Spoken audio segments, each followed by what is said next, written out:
Hola, què tal? Benvinguts una setmana més a l'I Bona Lletra, el nostre espai setmanal d'entrevistes. Avui tindrem aquí dues persones joves que estan destacant per dos llibres de temàtica molt diferent.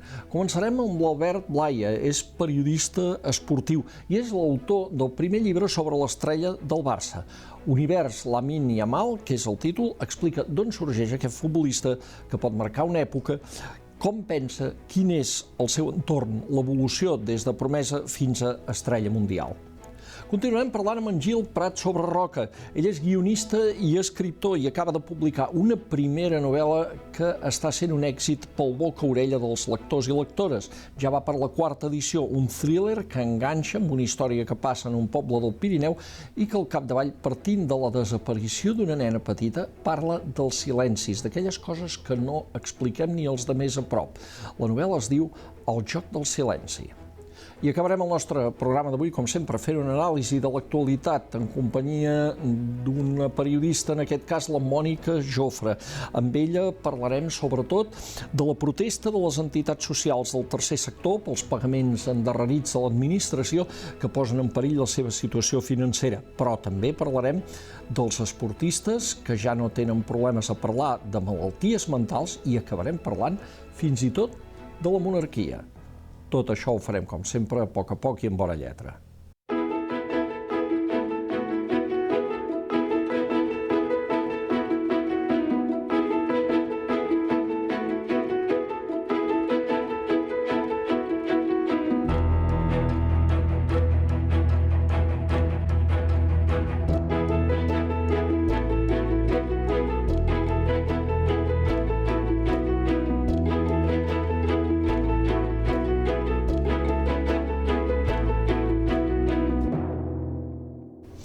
Lamine Yamal. Poques vegades en el món del futbol a nivell mundial hi ha hagut un esclat tan ràpid d'un jugador que en 3-4 anys hagi saltat de les categories base d'un equip a l'elit mundial. El periodista i analista esportiu Albert Blaya analitza el fenomen en un llibre, Univers Lamine Yamal, que ha publicat Ara Llibres. Albert Blaya ha estat, entre altres coses, redactor del diari digital Relevo, té el seu propi canal a YouTube i col·labora en diversos mitjans de comunicació i, a més, el web Gigantes, parlant de la seva passió del futbol.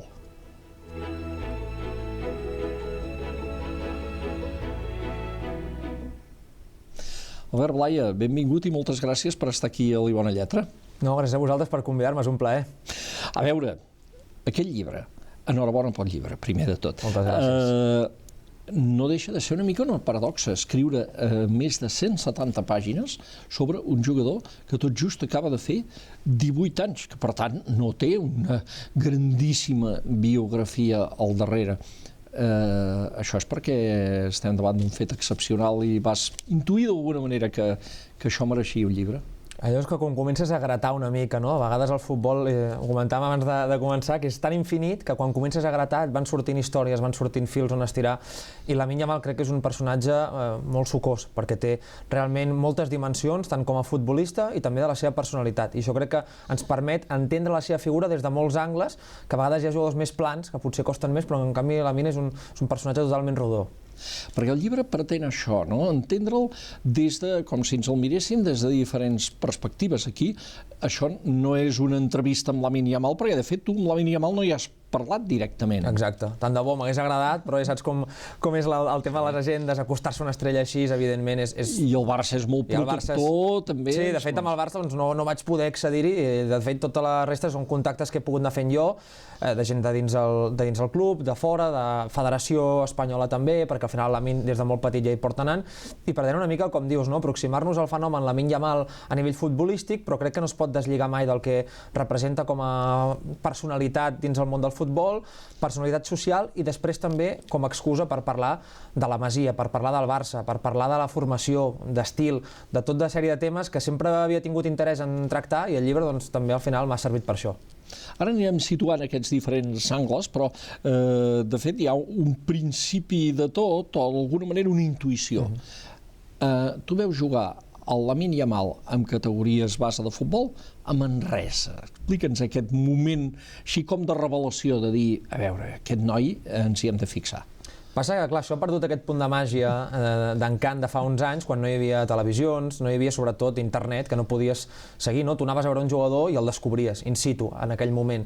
I això tenia, jo crec, un punt com de veure la vida néixer, no? I que ara s'està perdent, perquè jo Lamine Yamal, quan la vaig anar a veure, clar, jo ja l'havia vist moltes vegades a través de Barça TV, que ja no existeix, a través de YouTube, a través de partits, etc. Però en directe, allò de palpar el terreny, no l'havia pogut veure. I sabia que venia a Manresa, amb un equip on, per exemple, hi havia Héctor Fort, també Marc Guiu, jugadors que han acabat arribant al màxim nivell, i Lamine era un any més petit que tots aquells. I allò era cadet, per tant ell encara era el més nen de tots, però clar, la superioritat era molt manifesta. Llavors ja es veia? Ja es veia, sí. Era un partit que em sembla que el Barça va guanyar 1-6, si no recordo malament, i Lamine era el mateix que fa ara, no? Rebia la banda dreta, per dins, passades a l'espai, perquè a més ell fa poc explicava que ell de petit no regatejava massa, que ell era sempre buscar la passada, que el regat li va anar sortint després, i a mi em sorprèn parlant d'un jugador que ho fa tan bé, no? Jo crec que és un d'aquests jugadors que és com una esponja, que cada cosa que s'ha anat proposant l'ha anat absorbint i podent-la traslladar.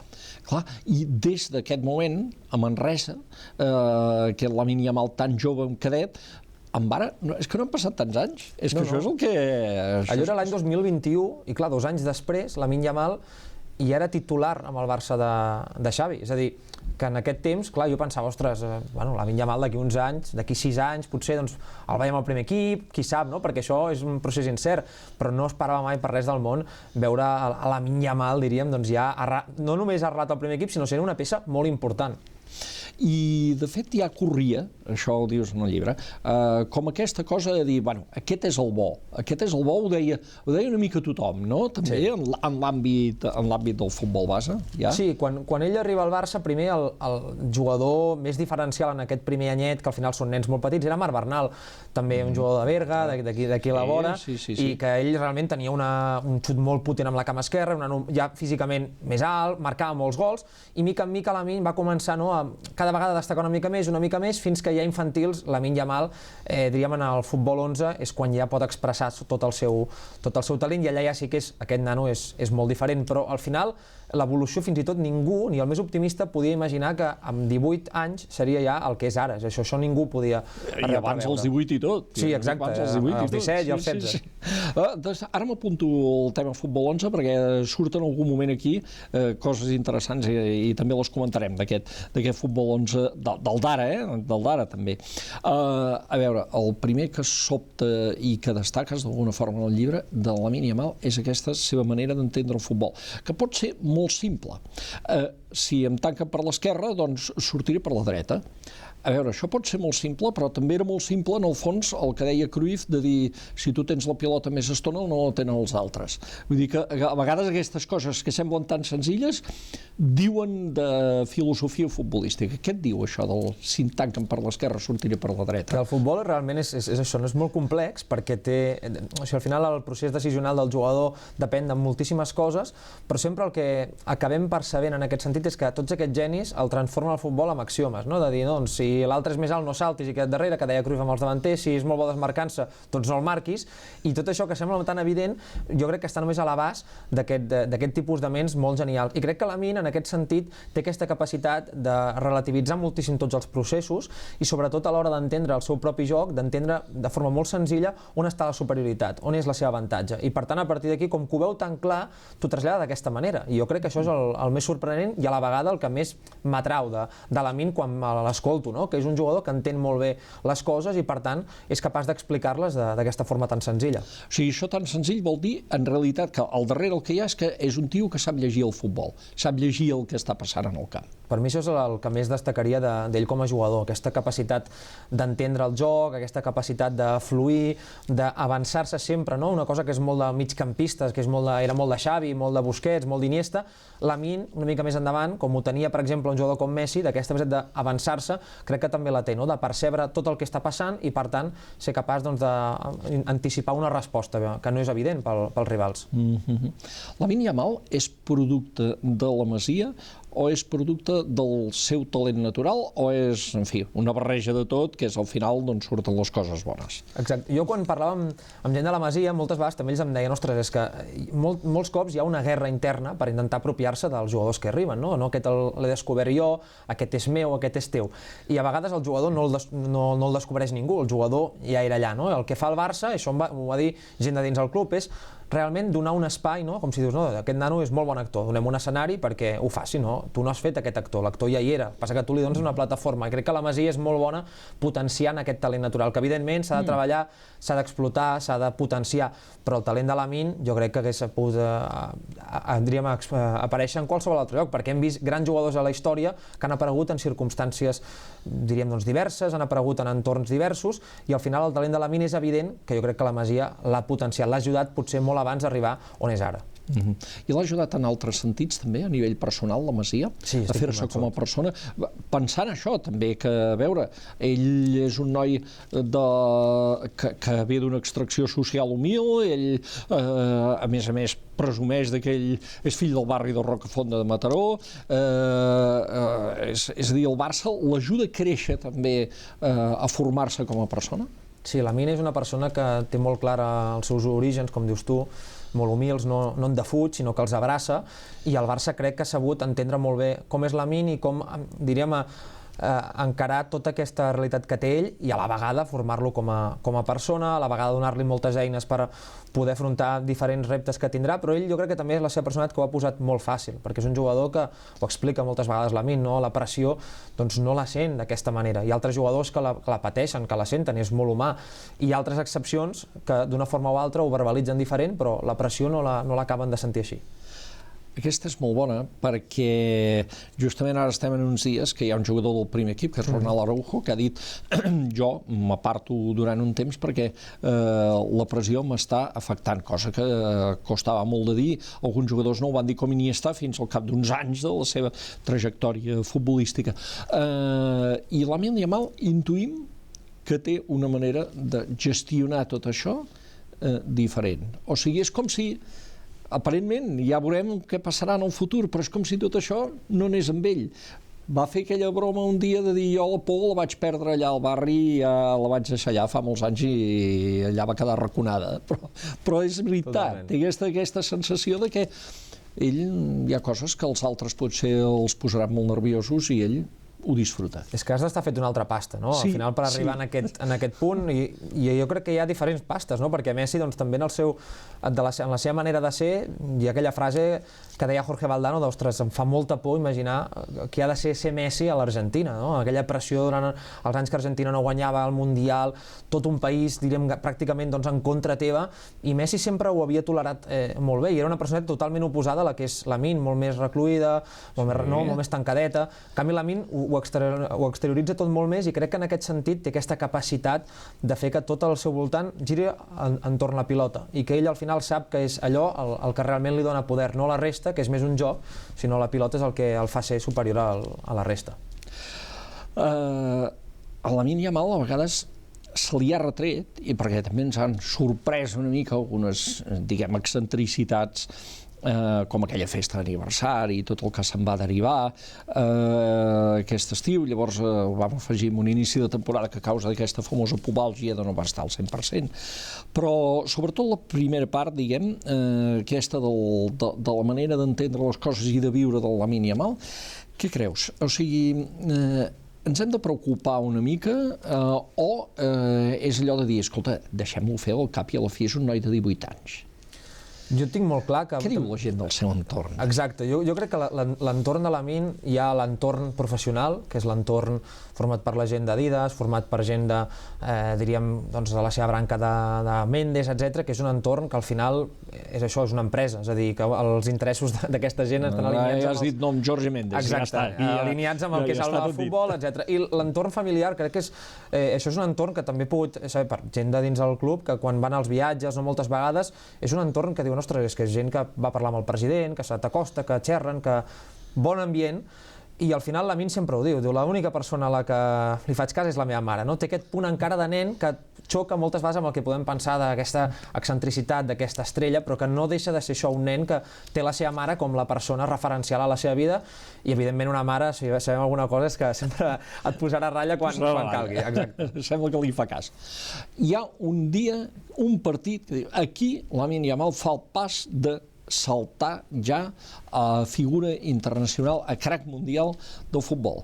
Quin és aquest partit? Ja ho expliques al llibre, però ara ho explicarem als Sí, exacte. espectadors. Jo crec que en el llibre explico que hi ha com aquestes tres capes. Hi ha el partit contra la selecció francesa, l'Eurocopa, que és el dimensiona ja com un jugador diferent, i per mi amb el Barça és el contra l'Inter de Milà, aquella eliminatòria. Exacte, aquella eliminatòria que jo crec que allà és quan ell ja fa un pas endavant realment en un escenari molt advers a la Champions, amb un escenari en què el club, doncs, ostres, tenia moltes expectatives i havia començat amb aquell 0-2 i aquells 5 minuts amb el gol i després aquella jugada de canviar la pilota al pal, que és una jugada pràcticament no calcada, però una jugada de nou individual en què torna a mostrar-se superior, provoca aquella frase d'Inzaghi, l'entrenador de l'Inter, de dir, és un jugador que apareix cada 50 anys, no? És el millor jugador en el que ens hem enfrontat. I jo crec que això, a Lamine, ja de cara a la tornada, que també torna a fer un gran partit, doncs el situa com aquest és el futbolista al que el Barça ha de mirar quan van mal dades i de jo tinc a Lamine i tu no, que és una frase que amb els grans jugadors sempre la pots utilitzar, de dir, d'acord, doncs jo tinc aquest i tu no, per tant ja veurem a partir d'aquí. Exacte, ja veurem com ens en sortim. Vosaltres no el teniu. Exacte. Ara que diem Messi, hem dit la paraula màgica, Messi, queda molt clar, un dels missatges d'aquest llibre és hem d'evitar les comparacions amb Messi. Si voldries que alguna cosa li quedés clara aquí al lector d'aquest llibre, és dir, escolta, vostè oblidis de comparar Messi, Lamine Yamal amb Messi. Sí, perquè per mi la comparació, al final jo crec que és part del futbol, part de tot aquest espectacle, sempre estem comparant, fent llistes, etc. I això és sa i és divertit, però a la vegada et genera un horitzó d'expectatives no només futbolístiques, sinó també, jo gairebé diria que en el llibre és un dels interessos que tinc, és morals, no? De dir, no, és que tot ha de ser com ho feia Messi, no? Tot ha de girar al voltant de com ho feia Messi, o si surt un Covarsí, doncs ha de ser com ho feia Puyol, per exemple, quan, oblidem moltes vegades, Piqué ha estat al Barça 15 anys sent el millor central de l'equip, i probablement és el millor central que he vist al Barça, un jugador que ha reconegut que si havia de sortir un dia sortia, però que en els dies quan s'havia d'estar ja estava. I crec que Lamine, en aquest sentit, si el comparem amb Messi sempre hi sortirà perdent bé, de fet Lamine i qualsevol altre, però en el cas de Lamine, evidentment, per tota la càrrega simbòlica que hi ha al darrere, pel 10, pel que suposa ser Messi i ser Lamine, doncs crec que hem d'evitar-ho perquè al final ell mateix també se n'allunya i jo crec que això ja és intel·ligent per part seva.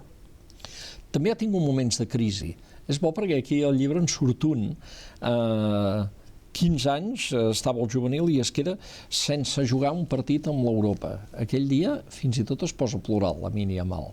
Exacte, sí, és un dia que ell... Un detall que va cridar l'atenció. Sí, estava tenint un inici difícil perquè ell era el jugador més reconegut de la Masia, era el jugador més ben valorat i no estava sent titular amb el juvenil, no estava jugant i quan ho feia molts partits jugava a cama natural, és a dir, una posició que a ell no li anava gens bé i ell allà se sentia incòmode i hi havia dins el club que deia, ostres, vols dir que el Lamine no ha de ser titular? Vols dir que el Lamine ha de jugar a aquella banda? I hi ha un dia que ell li demana a l'entrenador, si us plau, que sap que venia molta gent important de la Masia, posa'm a la banda dreta que demostraré que mereixo jugar. I aquell dia Lamine fa un gran partit, ja des d'allà no l'abandona i clar, és aquell mateix any que acaba debutant amb el primer equip i ja no hi torna amb el juvenil ni amb el filial. Ha jugat bàsicament, de fet ha jugat amb dos entrenadors, amb Xavi Hernández i amb Hansi Flick. Quin paper té Hansi Flick en l'esclat de Lamine Yamal també? De quina manera entén Hansi Flick aquest jugador, aquesta perla que arriba aquí se la troba entre mans? Jo crec que Flick el millor que podem dir d'ell és que és un entrenador que en sap un munt dels jugadors, és a dir, entén molt bé els futbolistes, estem veient que tots els jugadors estan trobant un gran rendiment i sobretot que són futbolistes que els fa aquesta mena de mestratge, és una mena de pare Hansi Flick i m'agrada molt a les rodes de premsa que sempre rebaixa una mica les expectatives, rebaixa una miqueta l'actualitat amb Lamine Yamal de dir és molt bo però ha de treballar, ha de fer això, ha de fer allò per arribar on toca, o sí, fa molt bé però encara ho pot fer millor, sempre donant a entendre que el potencial de Lamine encara no l'hem ni intuït pràcticament, i jo crec que això és molt bo i evidentment després a nivell futbolístic la proposta ofensiva, la proposta descarada jo crec que encaixa molt bé també amb l'estil que té Lamine com a jugador. No hem vist encara tot el que podem veure de Lamine Yamal en aquest sentit. Té opcions de millora, que també és una part del llibre molt interessant, que ja cap al final. És un jugador que encara el podem veure fer coses millors i per on haurien d'anar?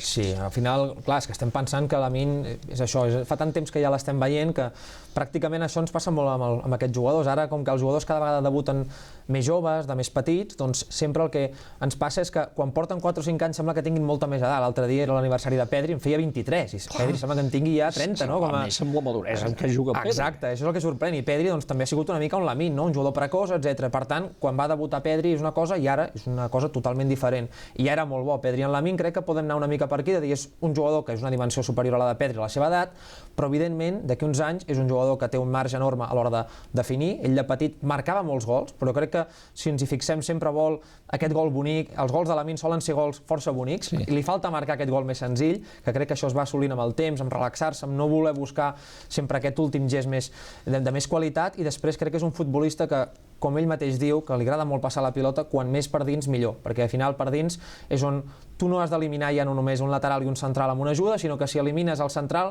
ja tens la porteria, no? I això és el que al final a Messi el va convertir doncs, en una màquina absoluta de marcar gols. Clar, al nivell de golejador de Messi no crec que hi arribi Lamine ni pràcticament ningú, però sí que només que estigui al 50%, que sigui un jugador de 30-40 gols per temporada, sumat a tot el que ja fa, seria espectacular. A vegades no ho fem bonic, si toca ser una mica més oportunista també ho soc. Sí, això jo crec que es va guanyant amb el temps. I això és una cosa d'aquelles que es va adquirint amb el temps. Ell també està envoltat d'una sèrie de gent, de jugadors que segurament també són, no sé si alguna part també de l'èxit de Lamine Yamal s'explica perquè està convivint amb gent com en Pedri o amb altres jugadors del Barça, amb Marc Bernal, que ara està tornant després d'un tot aquest temps que...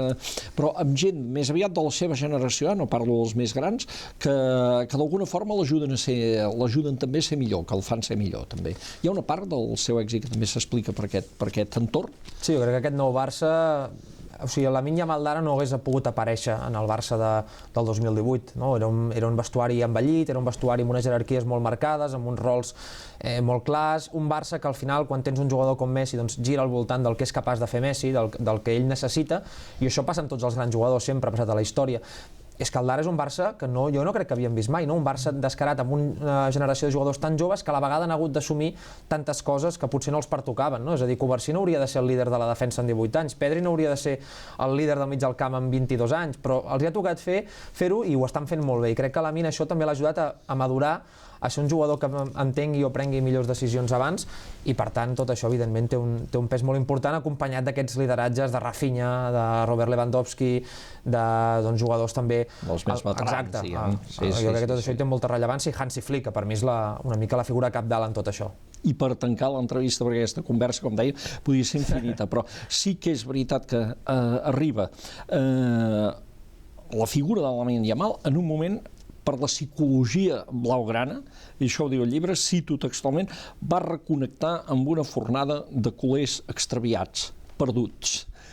També això el fa una mica més gran, perquè en aquell moment tothom se sentia orfe. Messi havia sortit per la porta del darrere, Ansu Fati havia patit molts problemes, ja es veia que potser no seria el que semblava que seria, i qui és el referent? Qui és el referent? De cop i volta l'afició culer troba Lamine Yamal. És que jo crec que en el futbol som tots molt mitòmans i necessitem símbols constantment, no? I el Barça s'havia quedat sense símbols, s'havia quedat sense aquesta figura totèmica, i Lamine no només és que pugui tenir moltes reminiscències que ens recorden a tot aquest passat gloriós, sinó que ell mateix les abraça, no? I per tant ens ho fa molt més fàcil. I crec que ell mateix és el que es mira al mirall i diu, ostres, doncs tampoc estem tan malament, no? Que el Barça és això, portàvem anys a Europa que no guanyaves a ningú, que tot eren derrotes i desfetes importants, que el Barça tenia la sensació que era molt fràgil, era un equipet que no es feia mal amb res, i crec que Lamine doncs, reforça, juntament amb tota aquesta jugadors que hem comentat, amb Flick, amb la proposta, però evidentment Lamine és el que té aquestes frases sempre de reivindicar una miqueta la pròpia qualitat, de dir no, nosaltres podem optar tots, som millors, i per tant jo crec que això és necessari. El Barça ha de ser un club atractiu i desacomplexat. Doncs molt bé, em sembla que tot això ens ha servit per entendre una mica més Lamine Yamal i Univers Lamine Yamal, que és tot aquest seu entorn, que de fet és el títol d'aquest llibre, en versió catalana i castellana ha sortit, en català en Vara Llibres, i que ens ha aproximat l'Albert Blai. Em sembla que ara podem entendre una mica més aquesta gran figura, i ara veurem doncs, aquesta temporada que fa. Moltes gràcies per haver-nos-ho acostat i per haver-nos explicat una mica tota aquesta recerca sobre Lamine Yamal, doncs, on ha arribat a entendre el jugador. Un plaer, Jordi. Bé, ja veurem d'aquí uns anys a veure quants llibres s'han fet de Lamine Yamal. Faràs algun més, segurament. Aviam, esperem.